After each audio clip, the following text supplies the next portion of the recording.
Hello दोस्तों, Amok classes के online platform पर आप सभी लोगों का स्वागत है। और मैं आप लोगों को बताना चाहता हूं दोस्तों कि अमोक क्लासेस राजस्थान जीके की एक नई श्रृंखला, बिल्कुल लेटेस्ट श्रृंखला यूट्यूब पर अपलोड करेगा। और उसी कड़ी में हम आज से क्लासेस स्टार्ट करेंगे। क्लासेस स्टार्ट करने से पहले मैं आप लोगों को बता देता हूं कि इन वीडियोज़ में या फिर इस श्रृंखला में हम बात करेंगे राजस्थान के इतिहास के बारे में, जिसके अंदर हम राजस्थान के संपूर्ण इतिहास, यहाँ के जो भी शासक हैं सबके बारे में पढ़ेंगे।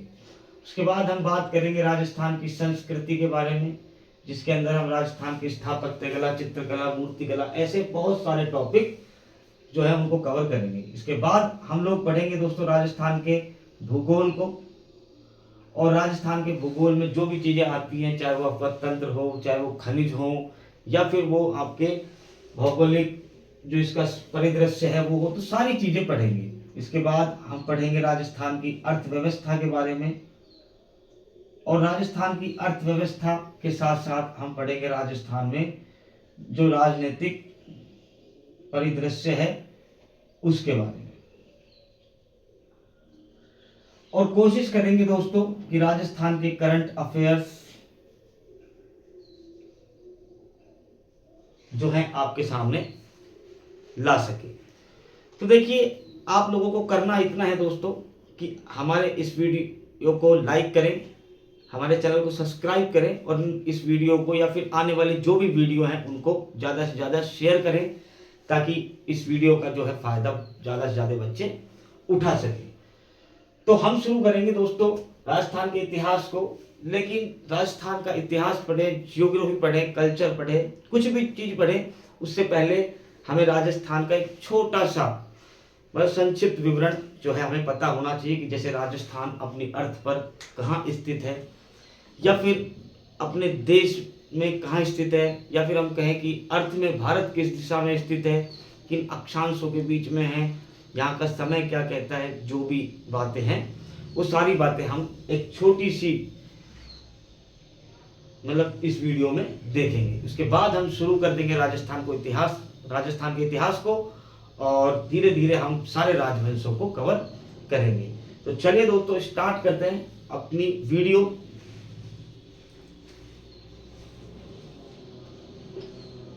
या फिर अपने आज के इस संक्षिप्त विवरण को।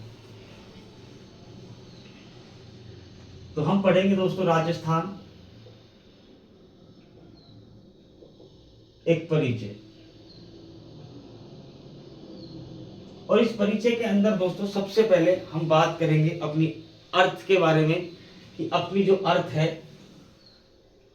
उसमें राजस्थान कहाँ है। देखिए दोस्तों, मैं सबसे पहले आपको बताता हूं, जैसे ये है अपना सन। और अगर इस सन में देखें तो कितने ग्रह हैं इस सन के आसपास, हम देखते हैं कि 8 ग्रह हैं। पहले 9 थे, लेकिन यम जो है उसको एक क्षुद्र ग्रह बना दिया गया। कब से? 2006 से। फिर देखिए दोस्तों, हम देखते हैं कि कौन कौन से हैं। तो पृथ्वी जैसे जैसे सूरज से दूर जाते हैं तो सबसे पहले आता है बुध, फिर आता है शुक्र, फिर आती है पृथ्वी, फिर आता है मंगल, फिर आते हैं बृहस्पति, फिर शनि, फिर अरुण, और फिर आता है वरुण। और यहाँ पर है यम, लेकिन उसको ग्रह की लिस्ट में से हटा दिया गया है, तो अब उसकी चर्चा नहीं करेंगे। तो अपनी पृथ्वी जो है दोस्तों वो कौन से नंबर पर आती है? 3rd नंबर पर। अगर हम क्रम के अनुसार देखें कि अगर आपसे क्वेश्चन पूछ ले कि सूर्य से दूर जाते हुए पृथ्वी किस नंबर पर या किस क्रम पर आती है, तो 3रे नंबर पर। और अगर दोस्तों इसके साइज के अकॉर्डिंग बात करें कि पृथ्वी सभी ग्रहों में साइज के अकॉर्डिंग कौन से नंबर पर है, तो यह है दोस्तों 5th नंबर पर। कौन से नंबर पर है? 5th नंबर पर। इसके बाद हम आ जाते हैं दोस्तों अपनी पृथ्वी पर, और ये हो गई अपनी पृथ्वी। जैसा कि आप लोगों को पता है कि पृथ्वी जो है दोस्तों वो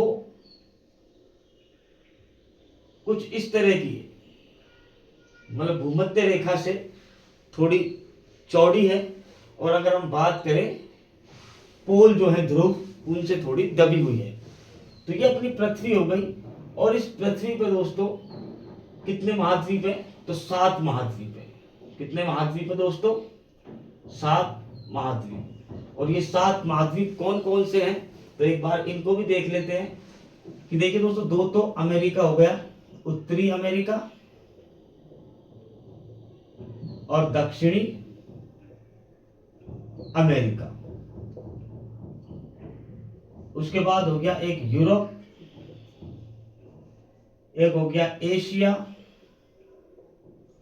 एक हो गया अफ्रीका, और 2 बर्फीले अंटार्कटिका, और एक है ऑस्ट्रेलिया। तो इस तरह से अपने अर्थ पे कितने कॉन्टिनेंट या कितने महाद्वीप स्थित है? तो 7। पहला उत्तरी अमेरिका, दूसरा दक्षिणी अमेरिका, तीसरा यूरोप, चौथा एशिया, पांचवा अफ्रीका, छठा अंटार्कटिका और 7वां ऑस्ट्रेलिया महाद्वीप। अगर इनकी स्थिति को हम देखें दोस्तों, तो इस जगह तो आपका ऑस्ट्रेलिया है, कितने नंबर पर? 7 नंबर वाला ऑस्ट्रेलिया। अंटार्कटिका इस जगह पर है। अगर हम बात करें अफ्रीका, तो अफ्रीका यहाँ पर है दोस्तों। हम बात करें एशिया, तो एशिया आपके यहाँ पर है। यूरोप 4 नंबर, यूरोप यहाँ पर है। दक्षिणी अमेरिका यहाँ पर है, और उत्तरी अमेरिका यहाँ पर है। इस तरह 7 महाद्वीप है। और अगर हम आए अपने भारत देश में, तो अपना भारत देश एशिया महाद्वीप में स्थित है। तो छोटी छोटी सी बातें थी, पर इंपॉर्टेंट बातें थी कि अगर हम सूर्य के से दूर हटे तो अपनी पृथ्वी कौन से नंबर पर आती है? तीसरे नंबर पर। अगर हम साइज की बात करें तो कौन से नंबर पर आती है? 5वें नंबर पर। अगर हम बात करें यम की, तो इसको कब क्षुद्र ग्रह बना दिया गया था? 2006 में। कब बना दिया गया था? 2006 में। अब हम आते हैं अपनी अर्थ पे। तो अपने अर्थ पे कितने कॉन्टिनेंट है? 7 कॉन्टिनेंट। और अपना भारत जो है किस कॉन्टिनेंट में आता है दोस्तों? एशिया महाद्वीप में। जैसे कि हम अगर देखें फिर से इस कॉन्टिनेंट अपनी अर्थ को, तो अपने जो अर्थ है उसमें एशिया महाद्वीप कुछ यहाँ पर है। और अगर हम भारत को देखें दोस्तों, तो एशिया महाद्वीप के दक्षिण में पड़ता है। किस महाद्वीप के दक्षिण में पड़ता है? एशिया महाद्वीप के दक्षिण में। ये अपना कुछ भारत है। हम भारत की, अब देखिए दोस्तों, होता क्या है कि कौन सा देश कहाँ पर स्थित है, या कौन सा देश जो है वहां पर दिन पहले होता है, रात पहले होती है। तो इन चीजों की गणना करने के लिए पृथ्वी पर काल्पनिक रेखाएं खींची गई थी, और उन काल्पनिक रेखाओं को नाम दिया गया था अक्षांश और देशांत। क्या क्या नाम दिया गया था? अक्षांश और देशांत। अब ये दोनों रेखाओं को खींचने के कुछ उद्देश्य थे। जैसे अक्षांश रेखा खींची गई थी स्थिति को जानने के लिए, किसी देश की स्थिति को जानने के लिए कि भाई कौन सा देश कहाँ स्थित है, स्थिति को जानने के लिए। और देशांतरों की अगर हम बात करें तो ये समय की जानकारी देती है। क्या देती है दोस्तों?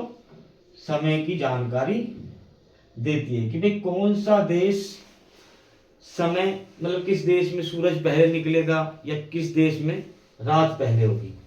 तो देखिए दोस्तों, अक्षांश रेखाएं कौन सी होती हैं और देशांतर रेखाएं कौन सी होती है, ये अपनी अर्थ है। अगर हम बात करें अक्षांश रेखाओं की, तो क्षैतिज जो लाइनें खींची जाती है दोस्तों, वो कौन सी रेखाएं होती हैं? अक्षांश रेखाएं। कौन सी रेखाएं होती है दोस्तों? अक्षांश रेखाएं। पृथ्वी पर अगर हम बिल्कुल सेंटर में एक लाइन खींच दें तो इसको बोला जाता है 0 डिग्री अक्षांश। क्या बोला जाता है दोस्तों? 0 डिग्री अक्षांश। और इस 0 डिग्री अक्षांश से ऊपर जाने तक, या फिर हम कहें कि नॉर्थ पोल तक आने पर 90 डिग्री उत्तरी अक्षांश हो जाते हैं, क्योंकि ये उत्तर दिशा में है और यहां से 90 डिग्री तक खींचे गए थे, तो 90 डिग्री उत्तरी अक्षांश। और इसी तरह जब 0 डिग्री से नीचे आते हैं तो ये कौन सी हो जाएगी, 0 डिग्री दक्षिणी अक्षांश। कौन सी हो जाएगी, 0 डिग्री दक्षिणी अक्षांश। अब देखिए दोस्तों कि यहां से 1 डिग्री 2 डिग्री 3 डिग्री है ना, इस तरह से 90 डिग्री तक बना दिया। अब हम देखेंगे कि कुल अक्षांश रेखाएं कितनी खींची गई। तो देखिए एक तो ये 90 इधर 90 इधर, यानी कि रेखाएं तो 180 होती है भाई, 90 और 90 180। पर यदि रेखाओं की गिनती अगर हम करने लग जाएं तो वो कितनी हो जाएगी, 181। और इन 181 में 2 रेखाएं बिंदु हैं। 2 रेखाएं क्या है, बिंदु है, क्योंकि ये बिल्कुल पॉइंट है। और इसी को बोला जाता है उत्तरी ध्रुव और इसको बोला जाता है दक्षिणी ध्रुव।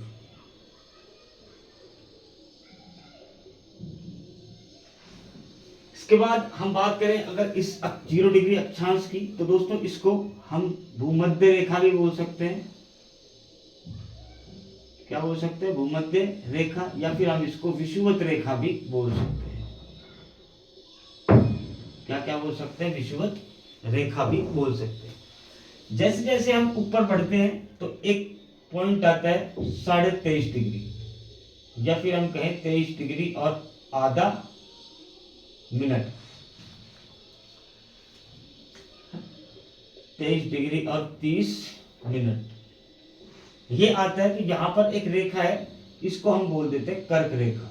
इसको हम बोलेंगे 23.5 डिग्री उत्तरी अक्षांश,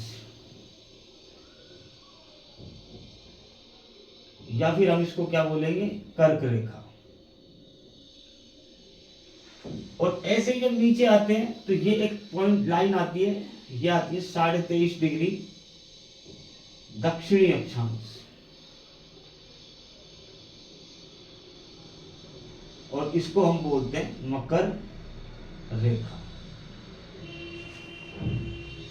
अब हम बात करें दोस्तों अगर इसमें अपने देश की, और ये देखिए अभी अक्षांशों की बात करी और अब देशांतरों की ओर कर लेते हैं। देशांतर जो है दोस्तों इस तरह खींचे जाते हैं ऊर्ध्वाधर, जैसे ये ऐसे करते करते करते करते यहां तक जब लौट के आएंगे पूरा राउंड लगा के तो 360 डिग्री है।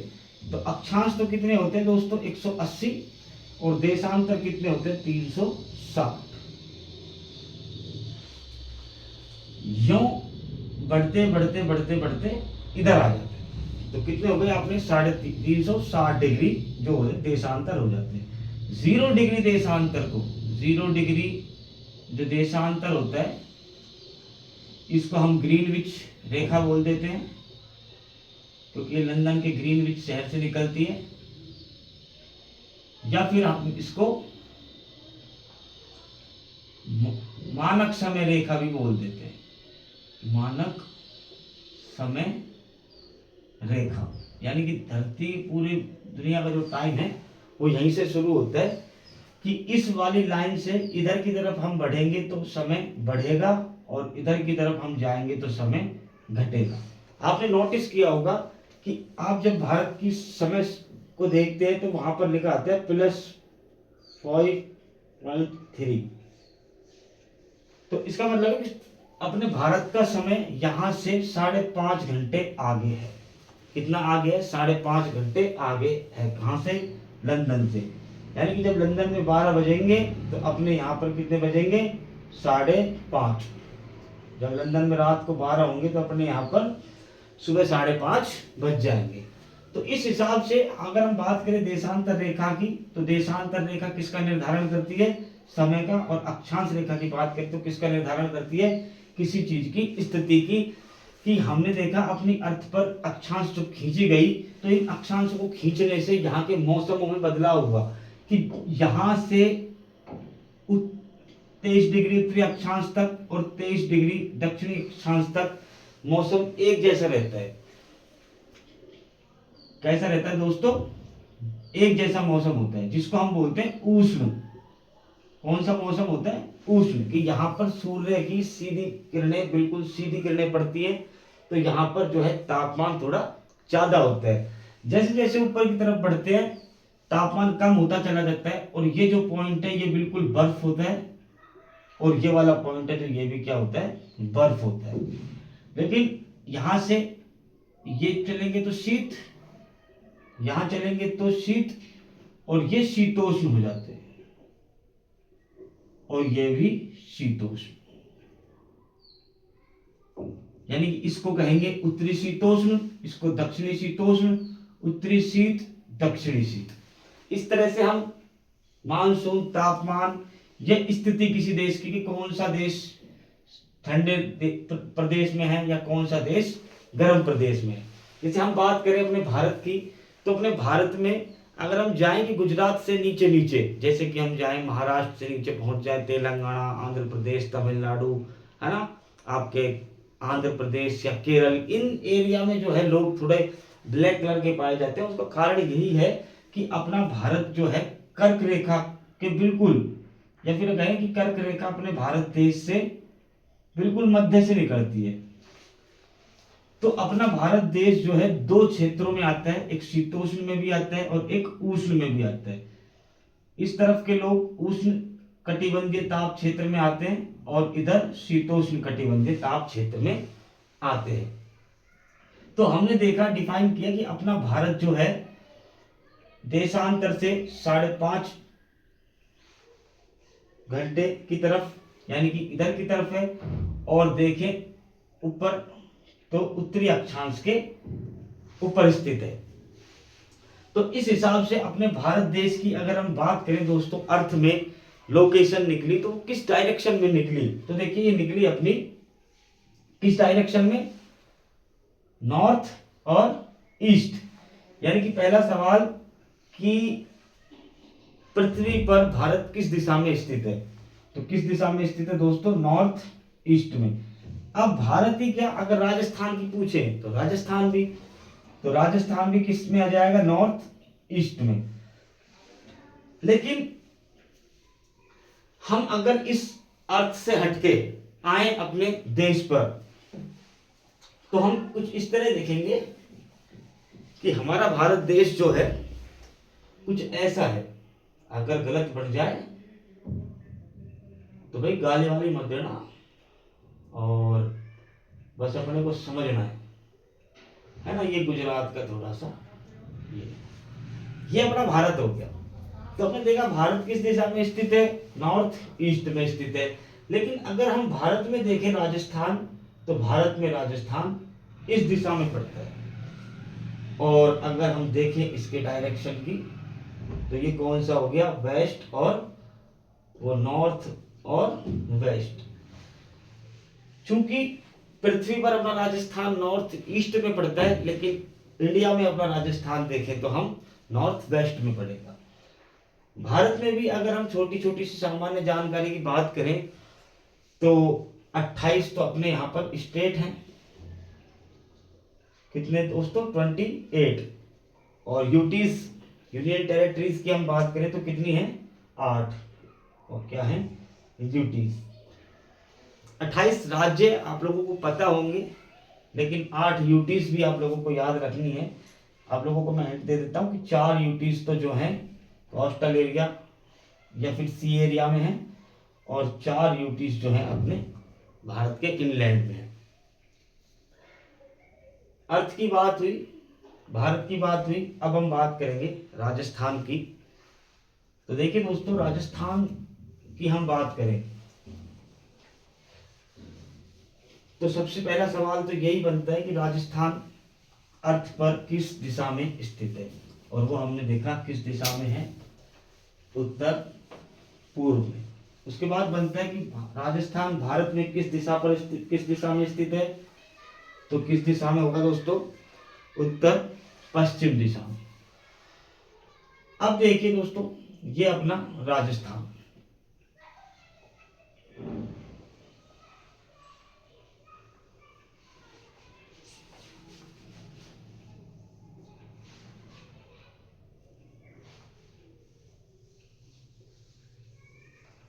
ये अपना राजस्थान। हमने अक्षांश और देशांतर जो थे वो बनाए थे, और इसी तरह अक्षांश देशांतर अपने राजस्थान को भी काटते होंगे। भाई ये देशांतर हो गए, है ना, और ये अक्षांश हो गए।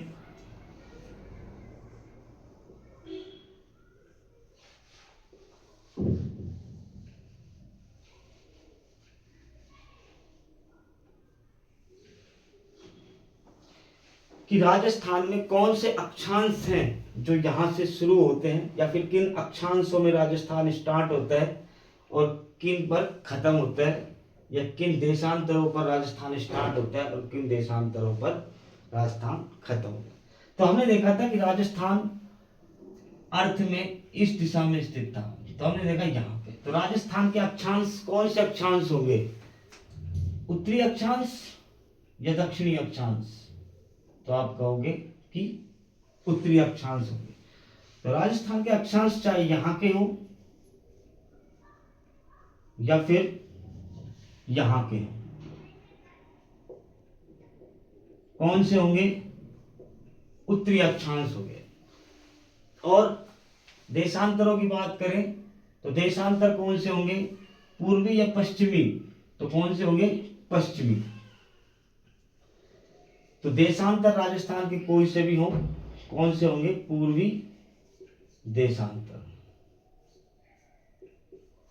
और यहां भी पूर्वी देशांतर। देखिए दोस्तों, सबसे पहला सवाल अपना यही गलत होता है कि अपने को ऑप्शन में 4 ऑप्शन मतलब क्वेश्चन जो है उसमें 4 ऑप्शन मिलते हैं, और 4 ऑप्शन में सबसे पहले तो आपको यही देखना है, जैसे आपसे पूछ ले कि राजस्थान के देशांतर क्या है या राजस्थान के अक्षांश क्या हैं। तो अक्षांश में आपको वो दे के रखेगा कि इतने डिग्री उत्तरी अक्षांश, इतने डिग्री दक्षिणी अक्षांश। तो जो भी दक्षिणी अक्षांश हैं वो तो राजस्थान के संदर्भ में गलत ही हो जाएंगे। तो अपने को कौन से देखने? उत्तरी अक्षांश। अब बात करें अगर इनके स्टार्टिंग पॉइंट और एंडिंग पॉइंट की, तो देखिए दोस्तों, राजस्थान में जो अक्षांश शुरू होते हैं वो 23 डिग्री और 03 मिनट से होते हैं। कहां से होते हैं? 23 डिग्री 03 मिनट से। और कहां तक जाते हैं दोस्तों? 30 डिग्री 12 मिनट तक। 23 डिग्री 3 मिनट से 30 डिग्री 12 मिनट तक। और हम बात करें देशांतरों की, तो देशांतर है दोस्तों राजस्थान के 68 डिग्री 69 डिग्री 30 मिनट से 78 डिग्री 17 मिनट। राजस्थान के अक्षांशों की बात करें तो राजस्थान के अक्षांश 23 डिग्री 3 मिनट उत्तरी अक्षांश से 30 डिग्री 12 मिनट उत्तरी अक्षांश। और हम बात करें राजस्थान के देशांतरों की तो 69 डिग्री 30 मिनट से और 78 डिग्री 17 मिनट पूर्वी देशांतर तक। अब देखिए दोस्तों, हमने बात की थी इस ग्लोब पे रेखा थी कर्क रेखा, कितने डिग्री पे थी वो? तो आप कहोगे सर 23.5 डिग्री पे। तो देखिए 23.5 डिग्री इसके बाद आएगा भाई। 23.5 डिग्री का मतलब क्या होता है? मैंने आपको बताया 23 डिग्री और 30 मिनट। तो लगभग कर्क रेखा राजस्थान के दक्षिण से निकलेगी, और ये जिस जिले से निकलेगी उस जिले का नाम होगा बांसवाड़ा। कौन सा नाम होगा दोस्तों? बांसवाड़ा। तो इसके संदर्भ में बस थोड़ी सी बातें हैं, पूछ ली जाती है कि राजस्थान की स्थिति क्या है। तो राजस्थान की स्थिति ये उत्तरी ये अक्षांश में है और ये देशांतर में। कितने का अंतर हो जाता है तो आप लोगों को पता होना चाहिए दोस्तों। जैसे आपसे पूछ ले कि राजस्थान में कितने देशांतर हैं या राजस्थान कितने देशांतरों में स्थित है, तो 78 डिग्री और 17 मिनट और 69 डिग्री और 30 मिनट आपको ये घटाना है। अब मिनट चलती है 60 तक, तो 69 डिग्री 30 मिनट में 30 मिनट और जोड़े तो ये हुए 70, 70 में 8 जोड़े 78 और 17, तो 8 डिग्री और 47 मिनट। ये तो क्या है? देशांतर है। यानी कि राजस्थान के देशांतरीय विस्तार की हम बात करें तो राजस्थान का देशांतरीय विस्तार कितना होगा? 8 डिग्री और 43 मिनट। और अक्षांशों की बात करें तो देखिए 30 डिग्री 12 मिनट और 23 डिग्री 3 मिनट। अब 3 मिनट में 57 मिनट ये जोड़नी पड़ेंगी, तब तो ये कितना हो जाएगा 24, और 24 को यहाँ तक लेके चले तो 30 यानी कि 6 डिग्री और 57 मिनट ये और 12 मिनट ये, तो 9 और 6। अब देखिए ये 69 मिनट हो गई, तो यहाँ से 60 मिनट फिर निकाल देंगे तो ये बचेगी 1 डिग्री बढ़ जाएगा, तो 7 डिग्री और 9 मिनट अक्षांशीय विस्तार। और ये क्या है, देशांतरीय विस्तार।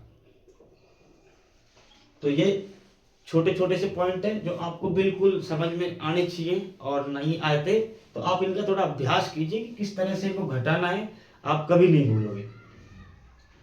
उसके बाद देखिए दोस्तों, हम बात करें राजस्थान की और थोड़ी सी सामान्य बातों के बारे में। तो राजस्थान के बगल में एक देश पड़ता है, कौन सा देश, पाकिस्तान। कौन सा देश पड़ता है दोस्तों, पाकिस्तान। और अगर राज्यों की बात करें कि राजस्थान के आसपास भारत में कौन कौन से राज्य पड़ते हैं, तो देखिए दोस्तों, यहाँ पड़ेगा पंजाब, यहाँ पड़ेगा हरियाणा, यहाँ पड़ेगा यूपी, यहाँ पड़ेगा एमपी, और यहाँ पर आ जाएगा गुजरात। तो इस तरह अभी देखिए राजस्थान के कितने पड़ोसी देश हैं, तो पड़ोसी देश हैं 1 पाकिस्तान। कितने पड़ोसी राज्य हैं, 1 2 3 4 और 5 पड़ोसी राज्य, 1 पड़ोसी देश, एक रेखा निकलती है, कौन सी रेखा है, कर्क रेखा। जब पाकिस्तान एक देश है तो राजस्थान में इंटरनेशनल बॉर्डर भी होगी। क्या होगी दोस्तों, राजस्थान में इंटरनेशनल बॉर्डर भी होगी, और ये जो है राजस्थान की इंटरनेशनल बॉर्डर है, जहां पर बीएसएफ जो है अपनी ड्यूटी करती है या फिर हमारी रक्षा करती है। तो ये इंटरनेशनल बॉर्डर है, और इसका नाम है दोस्तों रेड क्लिफ रेखा। क्या नाम है, रेड क्लिफ रेखा। और रेड क्लिफ रेखा की लंबाई अगर पूछ ले कि भाई एक इंटरनेशनल रेखा है भाई पूछ ले, तो 1070 किलोमीटर जो है इसकी लंबाई है रेड क्लिफ रेखा की। तो ये था दोस्तों राजस्थान का एक सामान्य सा परिचय कि राजस्थान जो है पूरे ग्लोब में अगर हम देखें ढूंढे या फिर अपनी अर्थ में देखें ढूंढे तो हमें कहाँ मिलेगा। और इसके बाद हम शुरू करेंगे राजस्थान के इतिहास के बारे में, तो वो ऐतिहासिक परिदृश्य अलग होगा। ये बिल्कुल मैं आपको पहुंचा के ले गया राजस्थान तक। अब हम बात करेंगे कि भाई अब यदि आप कहो कि सर जिले भी बताइए, तो बेटा जिले इतिहास में नहीं थे, जिले वर्तमान में हैं। स्वतंत्रता प्राप्ति के बाद हमें जिलों का स्वरूप देखने के लिए मिला है, तो हम जिले बाद में पढ़ेंगे। पहले हम राजस्थान को उस रूप में पढ़ेंगे जिस रूप में राजस्थान का जन्म हुआ, और वो बात करेंगे हम अगली क्लास में।